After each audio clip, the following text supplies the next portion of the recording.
বাচ্চা অসুস্থ গরমে, ডাক্তার শেষ, কবিরাজ শেষ, খায় না, দিন দিন শুকায় যায়। কাছে আইনা কয় ইমাম সাহেব হুজুর একটু দম করে তেল ভরা পানি ভরা দেন। বিষয় কি? কয় শুকায় যাইতেছে, রুচি নাই, খায় না।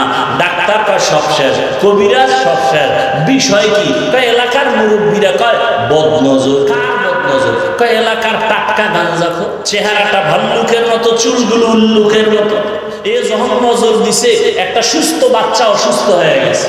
একটা গাঞ্জাখোর, একটা বেআমল, সুদখোর, ঘুষখোর যদি একটা বাচ্চার দিকে খারাপ নজর লাগাইলে রিয়াকশন হয়, একজন তাকওয়াওয়ালা আশিক আল্লাহর জাকির তাহাজ্জুদওয়ালা বান্দা যদি কোনো মানুষের দিকে নেক নজর লাগায়, তার নজরে অ্যাকশন হবে না কেন? এই কথা যারা বুঝে না, এরা ওলিয়া উলিয়ার বিরোধিতা করে, আল্লাহর জন্য করে না, নফসের গোলামির জন্য করে, দুনিয়ার স্বার্থ